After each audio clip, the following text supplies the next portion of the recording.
What's up, YouTube? How we looking? Coach Max here, back with some more NBA 2K. If the audio sounds a little different, that's because this is the first video recorded with my new mic setup. Previously, I've been recording on a 3-year-old headset, but recently an Amazon Lightning deal for a cheap USB mic with a stand and a pop filter fell into my lap, and I snapped it up. Hopefully, if there is a change, it's for the better.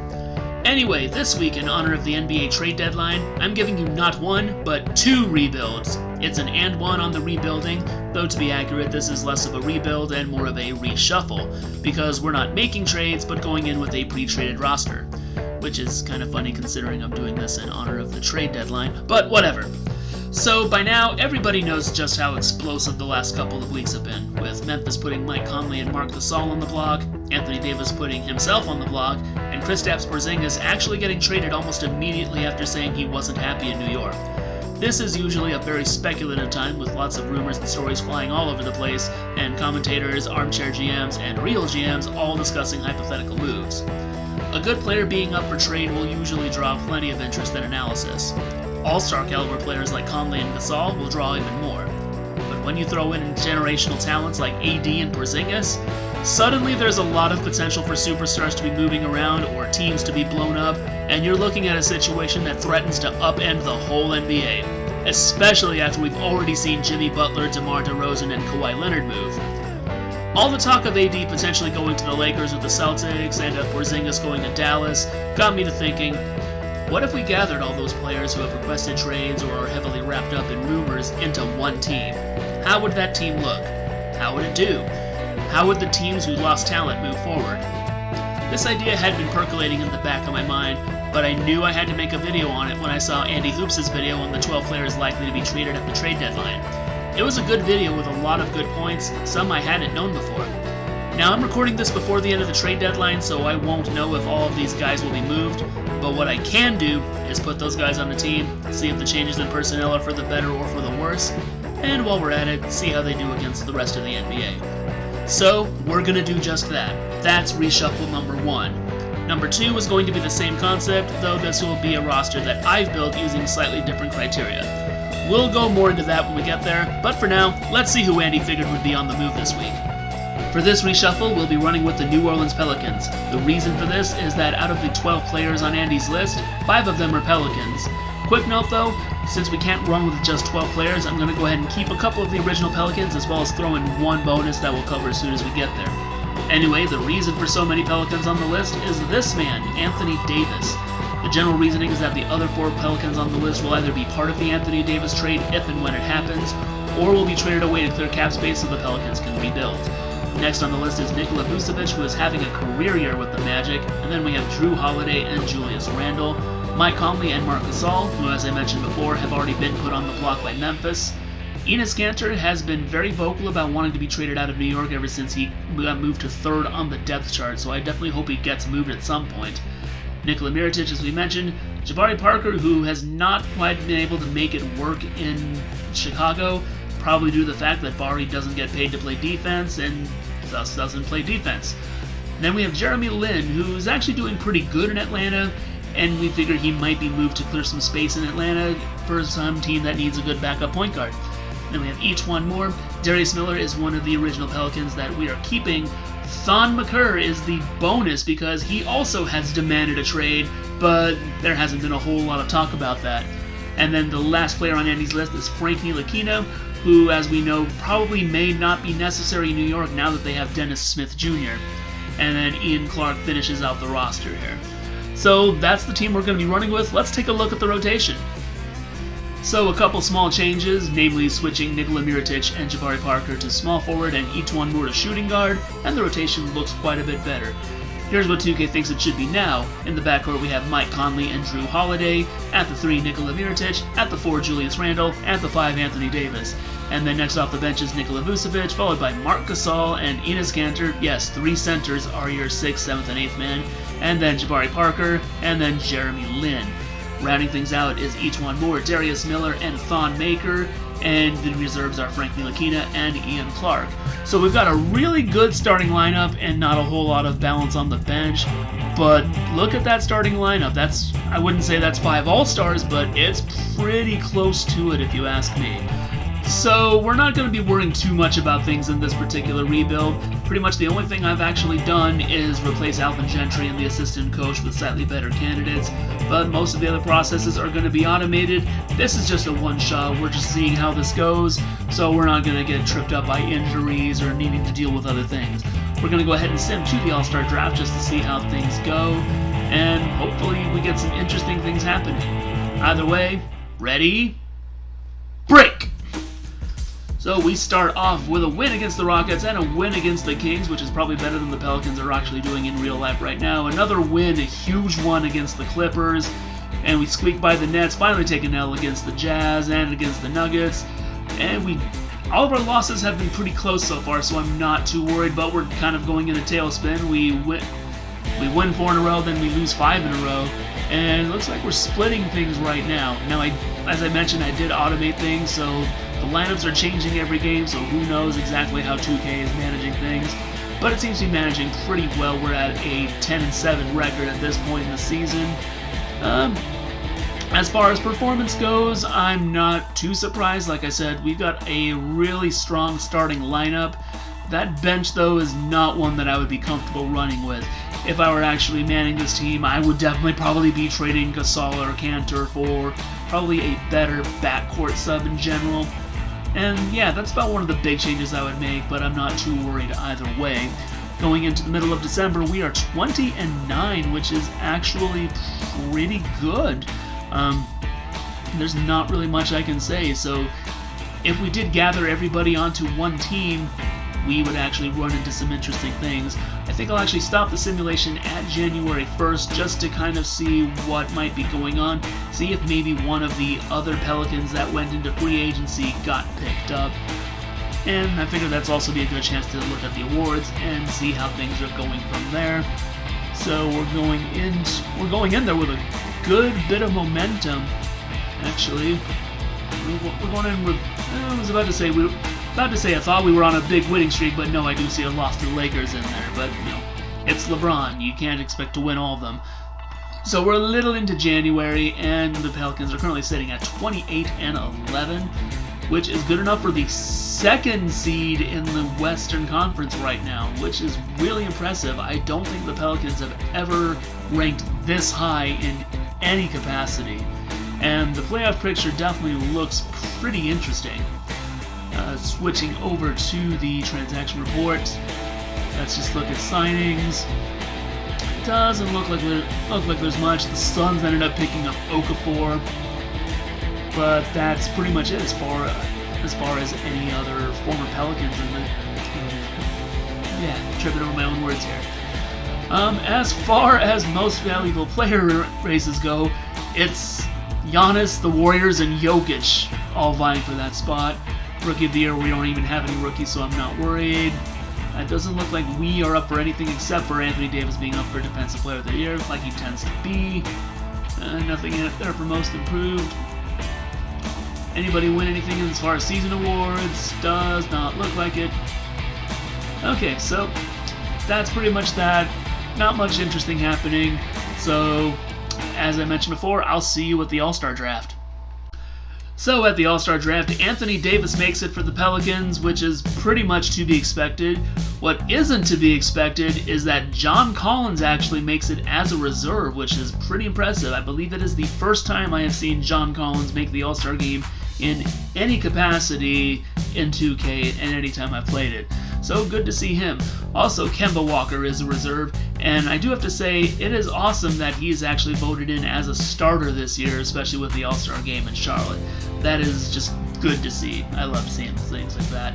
Anyway, as far as our record goes, we are 36-17, which still has us in the second seed, though not by much. We have the Rockets and the Lakers and the Spurs all really close behind, and the Warriors are just kind of running away with it like they do.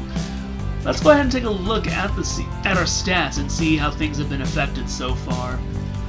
So, partially because we're playing with a more balanced system, Anthony Davis's numbers seem to have cratered. In fact, if we take a look, yeah, he is scoring considerably less, but then again, he may also not be the first option on this team most nights. 10.1 rebounds, which is a little bit lower, 1.7 blocks, which is definitely a bit of a drastic drop-off. His efficiency, though, is still good, so it's more obvious that he's playing slightly less minutes or taking less shots, and that's why his numbers are down as far as that goes.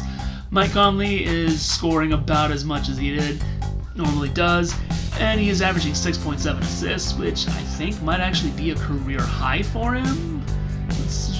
Just taking a look. Yeah, he's currently averaging a career high in assists, which is pretty good to see. Julius Randle is performing just about to form, a little bit less in the points department, a little bit less in the rebounds department, but that's to be expected. Marc Gasol, definitely not the first option since he's coming off the bench at this point. And yeah, another case of his efficiency is up, but his actual raw numbers are down. But that's to be expected when you go from playing 33 minutes a game to 26. Nikola Vucevic, kind of the same story here. Let's see if the number, it's a little bit less drastic of a drop-off, 29.5 down to 25. If we look at the career per 36, yeah, it tells a slightly different story. Not exactly a career year, but again, he is like the 7th or 8th man on our roster at this point, as opposed to being one of the clear stars of the Orlando Magic. And let me go over there. Drew Holiday has really fallen off now, only averaging 11.8 points to go with 6 assists. And this is one case where the efficiency has dropped a little bit, actually. So that's a little sad to see. I know Drew Holiday is definitely capable of more than that, but he may just be focusing on his defense. Or he just doesn't necessarily need to take shots because, again, he is not the second or third option on this team. That would probably be Conley or Mirotic or someone. Enes Kanter doing about as good as can be expected, considering, again, he's moved from a starter down to the bench. Probably doing better than he is right now, but he can't be doing much worse than he's doing right now, let's be honest. Jabari Parker is performing about to form. Nikola Mirotic dropped off somewhat, but again, he's going... Actually, it's not that much of a drop-off, so don't know exactly what the story is, but, he's playing with all-star teammates at this point. Jeremy Lin, obviously, since he's even further on the bench right now, he's not doing too much. Can't really count that 17 and 18 season because he really only played... How many games did he actually play before he went down? Oh, he only played the one game. I could have sworn he actually played more than that, but I don't know. That shows you how much I'm paying attention to things. Frankie Ntilikina actually has gotten some game time, though he's doing about as much as he usually does. And yeah, that is pretty much kind of the way things are rounding out stat-wise. So I just wanted to take a look at that just to see how things are doing as opposed to, what they've been normally doing. Did the change of scenery work out for them? As far as stats, doesn't seem to be. As far as winning, yeah, that's definitely a big step up. I wonder if we can actually keep this momentum going into the end of the season. I will see you then, and we'll see what the answer is. So the Pelicans finished 55-27, which I believe gets us in the 3 seed. It's been a while since I actually checked the record. Anyway, Stephen Curry is your regular season MVP, averaging 28 points, 4.5 rebounds, 7.5 assists, and 1.5 steals on 44% shooting from 3, which for most players would be really impressive, but for Steph it would be Tuesday. Trae Young is your Rookie of the Year, averaging a really impressive 26 points to go with 2.5 rebounds and 6.5 assists. If you're going to be putting up scoring numbers like that, yeah, that pretty much kind of seals the deal if you're asking me. Dennis Schroeder is your 6th Man of the Year, coming off the bench with 17 points, 2.5 rebounds, and 5.5 assists. Giannis Antetokounmpo is your Defensive Player of the Year, averaging 13.5 rebounds and 1.5 steals and 2.5 blocks to go with 24 points and 6 assists. Jordan Clarkson wins Most Improved, averaging 19 points, 2.5 rebounds, and 3 assists, which I believe is a pretty big jump from his LA days. Yep, definitely a big jump. Did he have a huge increase in playing time? Kind of, but, that's 2K for you for the most part. Coach of the Year is Steve Kerr, leading the Warriors to a 71-11 record. They took the lead and pretty much ran with it like the Warriors tend to do pretty much. Your All-NBA first team is Stephen Curry, Russell Westbrook, Giannis Antetokounmpo, LeBron James, and Nikola Jokic. Your All-NBA second team, James Harden, Damian Lillard, Kevin Durant, Paul George, and Joel Embiid. And your All-NBA third team, John Wall, Ben Simmons, Luka Doncic making it as a rookie, Kawhi Leonard, and DeMarcus Cousins. So no Pelicans actually cracking the All-NBA teams. Hopefully the defensive teams will actually bear fruit. Your all-defensive first team is Victor Oladipo, John Wall, Giannis Antetokounmpo, Kawhi Leonard, and Anthony Davis. He actually does make it in. And your all-defensive second team is Jimmy Butler, Russell Westbrook, Draymond Green, Robert Covington, and Joel Embiid. All-rookie first team is Trae Young, Luka Doncic, Marvin Bagley III, DeAndre Ayton, and Wendell Carter Jr. And the all-rookie second team, Mo Bamba, Shai Gilgeous-Alexander, Colin Sexton, DeAnthony Melton, and Jaren Jackson Jr. Alright, so in the playoffs, as I guessed, we are the 3 seed going up against the San Antonio Spurs. I'm not sure exactly how good of a matchup that's going to be for us, but I'm pretty optimistic. So we're just going to go ahead and simulate the round just to see what happens. The Spurs get the first game, but we take the second and the third. Hopefully we can take the fourth, which we do, and it's a gentleman's sweep. The Spurs took one, but we took the next 4. I am fine with that. In the semifinals, it's going to be Golden State versus the Lakers, so Steph versus LeBron, not in the conference finals, but in the semis, whereas we have to deal with James Harden and the Rockets. And an interesting development over on the East side, Brooklyn actually made the playoffs, and they're going to be going up against the Raptors in the semifinals, having beaten the Bucks. I don't think anybody would have guessed that, but hey, that's 2K for you once again. Simulating the round, let's see what happens here. Houston takes game 1, but we take game 2. Last time this happened, we ended up running away with it, but Houston battles back and takes game 4. We get 5, they get 6, and they eliminate us in 7 games. So, kind of like the Pelicans' performance in real life, but they went the distance against the Rockets, and they had to beat the Spurs to get there. So, I'm not complaining about this at all. That's still pretty good, and we had a good lineup. It was definitely a good fight. Let's actually check the box score for Game 7. James Harden dropped 35. DJ Augustine put in 21 from the bench, which is actually pretty impressive to see. And, we just didn't have that much of a good scoring night. Anthony Davis had 23, Mike Conley had 19, Julius Randle had 17. So, it was a close game, so I'm not worried at all about losing that.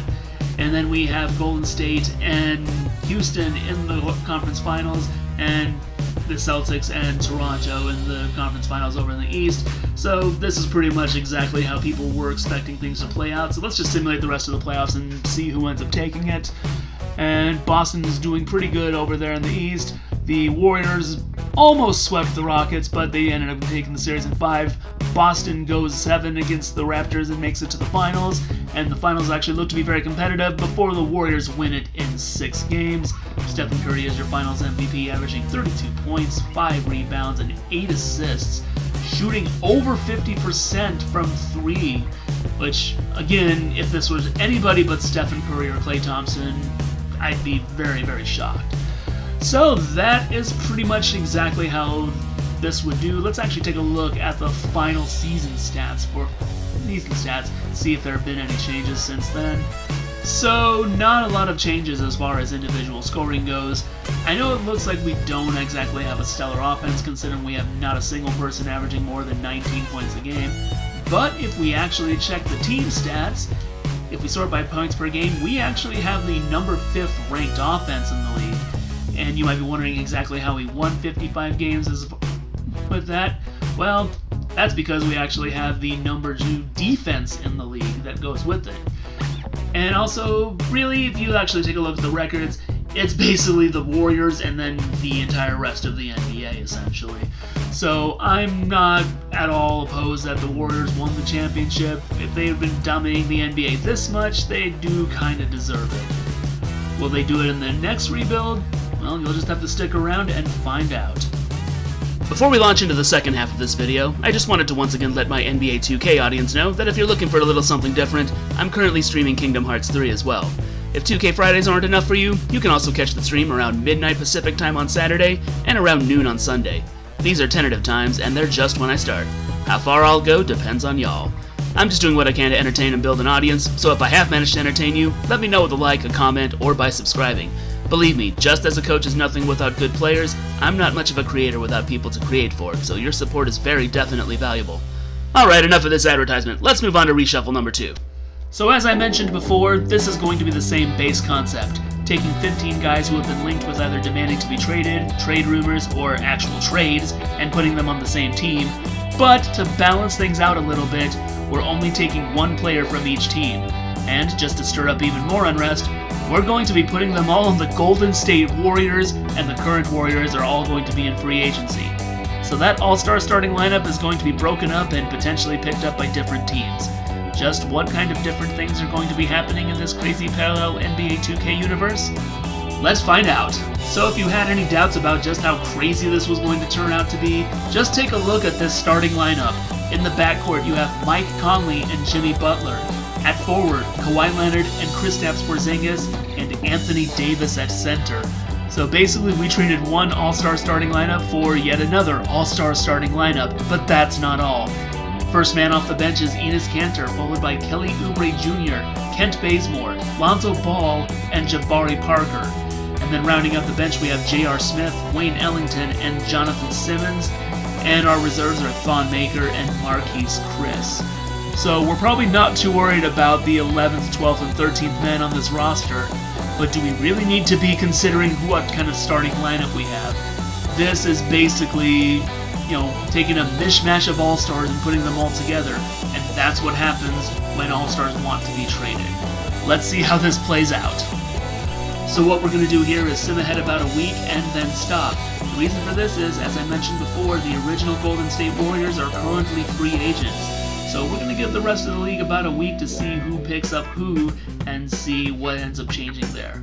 So as I mentioned before, we're just going to go ahead and sim ahead a week.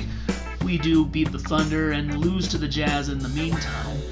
I bet if we look at the box score, they probably picked up somebody. Actually, no, it doesn't look like it.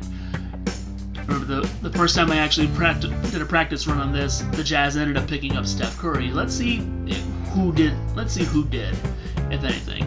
So, as far as signings go, the Hornets get Kevin Durant, which is pretty impressive, and they actually got him for what looks like the mid-level exception. The Heat end up with Stephen Curry to replace Goran Dragic. The Suns get DeMarcus Cousins, so what the heck happens to DeAndre Ayton here? The Raptors get Klay Thompson, which is a very good replacement for DeMar DeRozan, and the Cavaliers end up with Draymond Green. So that's going to make things very interesting. I can definitely see the Raptors completely dominating the East. I don't know what kind of impact Boogie's going to have for the Suns, but we'll be looking forward to seeing how things go. Alright, that being said, we're going to go ahead and sim towards the All-Star Draft as I mentioned before, and hopefully this will lead to good things. So now that we're actually doing this for real, ready? Break! Alright, so we lose to the Nuggets, but we do beat the Suns, and we get another win against the Wizards, and we take an L. So having an all-star starting lineup does not necessarily guarantee you victory, which I know sounds very funny considering we just went on a 4-game win streak, make that 5, but the Warriors are beatable. It's just a matter of figuring out how. As far as this lineup goes, it doesn't look like anybody's figuring it out how, because we are now on a... I've actually lost count of the streak before it ended right there against the Rockets, which is a good place for things to end. Going up to the end of November, we are 14-5, 15-5, 16-5. I'm not sure if this is first seed level record, but with only 5 losses, with a quarter of the season gone, it has to be pretty close up there. And we're going on yet another streak. That's 7 wins in a row, make that 8. Going up against the Cavaliers with Draymond Green, we get win number 9. Going up against the Bucks with Giannis, is that going to be number 10? No, it is not. But I'm not disappointed with this team's performance. If we're going in the middle of December and we're at a 23-6 record, I would take that just about any day of the week, let's be honest. So we get another streak going, and I kind of do like how things are playing out. We get a good string of wins together, we get maybe a loss here and there just to kind of punctuate things, and then we put together another string. And I'm pretty sure this is mostly due to the starting lineup. Now, as we already know from the first half of the reshuffle, there's probably going to be a lot of people whose individual stats are going way down, but as a team, we're obviously doing good. I mean, we're now in, we're now 31-7 going into January, which is still a great record. Is it going to be the wins record? Probably not. I'm pretty sure we're going to lose more than 3 times between now and the end of the season. But it's still a good ride. It's still going to be an interesting thing to go. We're just going to go ahead and let this play out even more here. Yet again, we can put up another streak of 5 wins, make that 6. Do we go for 7 against the Nuggets? Yes, we do. Against the Pelicans, makes it 8. Will the Clippers be 9? Yes, the Clippers will be 9. Can we make it 10? Because I don't think we've actually gotten 10. Oh, 10 would be against the Lakers. And we actually do it. Maybe LeBron is injured again. I don't know. I actually don't know if he even got injured in this game. And the streak ends at 10 as we lose by 1 point to the Washington Wizards. But then we start up again right there against the Celtics, and then we get another win against the Pacers. So things are just pretty much going as to form. We're already going to be over 500 for the year guaranteed. And we get another win against the Lakers, and here we are at the All-Star Draft. Let's see how things play out. Giannis and LeBron are the captains. We're going to just go ahead and auto-draft and see who is there. Another All-Star Draft, another situation where Anthony Davis is our only All-Star selection. I was kind of hoping Kristaps Porzingis at the very least would also make it, but that's about the best we can hope for. But we do see a lot of first-time selections, including Nikola Jokic making it for the first time as a starter, along with Nikola Vucevic, Ben Simmons, Luka Doncic, and D'Angelo Russell. And on that note, shout out to D'Angelo Russell. He was named as the injury replacement for Victor Oladipo, and it is very well deserved. I've always liked watching him play. I knew he had greatness in him ever since he had that really big game with the Lakers in his rookie season. So it's good to see that he's starting to get things back on track over in Brooklyn, as people predicted that he would. Anyway, so at this point in the season, we are 44-8, which is definitely good enough for the first seed. Now we're the ones actually running away with things. But surprisingly, the Suns are actually the 8th seed right now. So maybe the addition of DeMarcus Cousins was exactly what the doctor ordered in this case. But taking a look at our stats, is this going to be another case? Well, we do have a couple of 20-point scorers in this case. In this case, Kristaps Porzingis and Anthony Davis. Kawhi Leonard is also chipping in 18 points to go with what looks like 6 rebounds and 3 assists. Not too bad. Jimmy Butler is obviously, not a primary option on this team at this point. Mike Conley actually averaging 7.5 assists, which is also, as we mentioned, is likely a career high for him. Enes Kanter, 12 and 10, good solid contributions off the bench.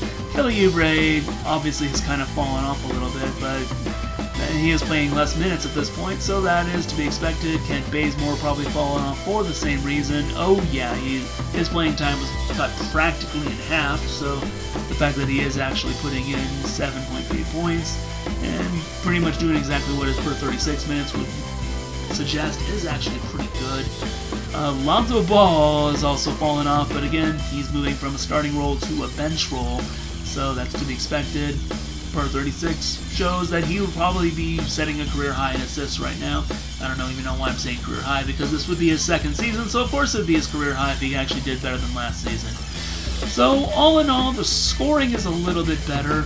If we take a look at the team stats, I kind of wonder how defense goes. So yeah, we are the number 1 offense, and we are the number 6 defense, if I'm counting this right. 1, 2, 3, 4. Okay, number 5 defense, but it's not by all that much. In fact, it's more than likely we're tied for 4th. So again, the stats are very interesting. It's definitely the starters kind of carrying things for us and the bench supporting them well, as is to be expected. So let's go ahead and go to the end of the season and see where things end up. So the Trade Machine Titans finished the season 67-15, which is good enough for the first seed in the West and probably the best record in the NBA, and I'll have to check that a little bit later. Anthony Davis is your regular season MVP, averaging 22 points, 11.5 rebounds, 3.5 assists, 1.5 steals, and 2 blocks, which is a pretty good performance on both ends of the ball.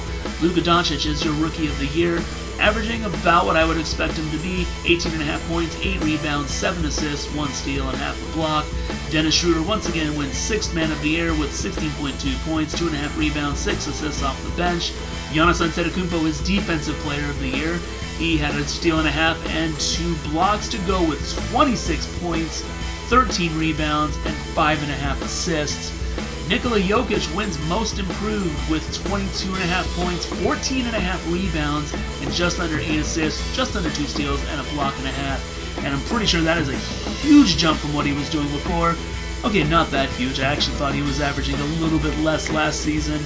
But even so, look at that jump in rebounds. That makes him a bona fide center in this league. I mean, granted, part of it is because he is playing more minutes, but, we're not going to nitpick on that too hard. Steve Kerr is Coach of the Year, obviously, leading the Warriors to 67-15. Let's take a look at the All-NBA teams. Moving on. So the All-NBA first team is Russell Westbrook, James Harden, Giannis Antetokounmpo, Paul George, and Anthony Davis. He is the MVP and first team All-NBA, which I think may actually be a first for him in his career. Let me actually check that right now because I'm kind of curious. Award history, first team. Okay, so it's not the first time. He actually did make it last year and the year before. So obviously I'm wrong. I don't know what I'm thinking here. All-NBA second team, Stephen Curry on the Heat, Ben Simmons, LeBron James, Kevin Durant on the Hornets, and Nikola Jokic on the Nuggets. And the All-NBA third team, Damian Lillard, Kyle Lowry, Blake Griffin, Luka Doncic, and Joel Embiid. Your All-Defensive first team, Victor Oladipo, John Wall, Giannis Antetokounmpo, Draymond Green on the Cavs, and Anthony Davis. So he's first team All-Defense and All-NBA. And your All-Defensive second team, Russell Westbrook, Jimmy Butler, Robert Covington, Paul George, and Rudy Gobert. All-Rookie first team, Luka Doncic, Marvin Bagley, DeAndre Ayton, Trae Young, and Colin Sexton, followed by the All-Rookie second team of Jaren Jackson Jr., DeAnthony Melton, Shai Gilgeous-Alexander, Mo Bamba, and Wendell Carter Jr. Alright, so in the playoffs, we are the first seed by a truckload. Let me actually go ahead and double check the standings just to see, are we the best record in the NBA? Oh, we are the best record in the NBA, but take a look at this. The Boston Celtics and the Toronto Raptors tied for the best record in the East with 50 wins, which would only have gotten them 4th in the West. So even though I think the East is actually a lot more competitive or able to match the West a lot better these days, that still is kind of drastic. Maybe I may have to deal with this in a future video. Hint, hint. Possible future things to do. Alright, so let's go ahead and go through the playoffs here.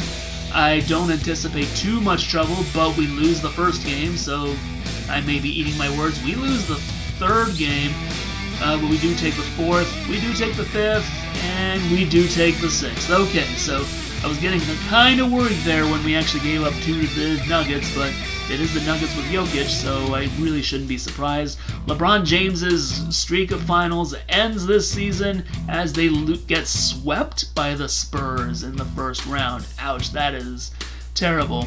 Phoenix does make the playoffs, but loses to the Rockets in 7 games. And the Thunder sweep the Jazz, which nobody would have really seen coming, except for, maybe Donovan Mitchell last year. As far as the picture in the East, we do have the Hornets making it thanks to their acquisition of Kevin Durant, but it doesn't work as they lose in the first round. And so it's Toronto and the Miami Heat with Stephen Curry actually in the semifinals, and the Bucks versus the Wizards. Let's go ahead and simulate the semifinals here. We do take game 1, so I'm actually happy with that. We get 2, we get 3, and we get the sweep. So the Spurs sweep the Lakers, and then we sweep the Spurs. So that is good to see. The Thunder win their series in 7 games, so it's going to be Golden State versus OKC 1 and 2. And the Heat sweep the Raptors, which is honestly kind of frightening because that is basically Wait a minute, that's Steph Curry versus Klay Thompson, isn't it? Let me check the box score just to make sure. Wow, I totally didn't realize it was Splash Brother versus Splash Brother in that series. I really should have been paying more attention. But either way, Steph Curry is the better Splash Brother, and it's going to be the Heat and the Wizards in the conference finals. I'm actually kind of hoping the Heat win because that would be kind of impressive to see. But let's simulate and see what happens here. We do take the first game, and we do split. OKC takes game 2, we take game 4. Oh, they're about to, we get, it goes 7 games, but we make it. The Heat lose in 6, so it's kind of sad to see, but we're going to be going up against the Wizards in the NBA Finals. Now, this is kind of exciting because I have not won a rebuild since that very first one on the very first day of the year. And to this day, I still don't know exactly how I accomplished it. But again, this is not really a rebuild, this was just a reshuffle, and we've got a superstar lineup, so really, I should be winning this. Hopefully. I hope I didn't just jinx it by saying that, but let's simulate the first game. We don't take it. It was actually pretty close, though, so I'm not going to complain too hard. We do take... Yeah, I was about to say, as long as we take game 2, I'm not going to complain too hard. We do in very convincing fashion. Do we get the third? No, we don't. It's another close one. We lose by just 5 points. And we do come back in game 4 with another blowout. So it seems like all of our losses are close and all of our wins are just complete domination. Yet again, we win by just about 26 points if I'm doing my math correctly. Yes, I am. Okay, so I'm going to go ahead and simulate this with Simcast just to see if we actually do take it here. So... there we go, that's about what the speed option was. It's the 4th, and it's actually pretty close, so this might actually be a nail-biter win, although usually when it's a nail-biter, we lose, and in the last 2 minutes we're losing. It's tied, it goes into overtime, but it doesn't look like we're going to take the game, and... Okay, so for the first time, it's not a nail-biter. It goes to overtime, and we just can't hang. We got outscored 23-8 in overtime. That is really, really, really depressing. I'm going to check the box score on this and see just how things panned out. Okay, John Wall dropped 25. Bradley Beal dropped 21. So, okay, yeah. It's not too exciting, but... whatever. It sets up a game 7. It gives us better theater, so should I really be, quibbling about this at all? Well, I'm going to complain about it if we lose, because we should be able to win this, honestly. Alright, anyway, we do take the lead. We're running away with it, but last time this happened, they came back. But it doesn't look like they're going to come back. It looks like we are going to clinch it. The Golden State Warriors, as the gathering place of everybody who wanted to be traded or has been linked in a trade, are your NBA champions. Kawhi Leonard is actually your finals MVP for the second time in his career, averaging 22.5 points, 8 rebounds, 3 assists to go with 3 steals and a block. Pretty impressive, and he shot 40% from 3, which is also very impressive. So, there you have it. Whether it's due to the sim engine favoring the Warriors or due to just this insane lineup we put together, we managed to actually pull out a W. I've actually kind of forgotten how that felt like, to be frankly honest. That's going to do it for this one. Let's go ahead and bring it in. If you're still here, thank you so much for sticking with me to the end. Out of all the videos on YouTube you could be watching, you chose this one, and I really do appreciate that. If you thought this was good, let me know by hitting that like button and leaving a comment, because I love your feedback. Also, as I mentioned before, I do NBA 2K content in the form of rebuilds like this one, as well as the occasional opinion piece, and I'm also streaming a blind run of Kingdom Hearts 3 as well. So if any of that sounds like something you'd like to see more of, why not join the team by hitting that subscribe button, because I'd definitely love to have you. Until next time, take care, y'all.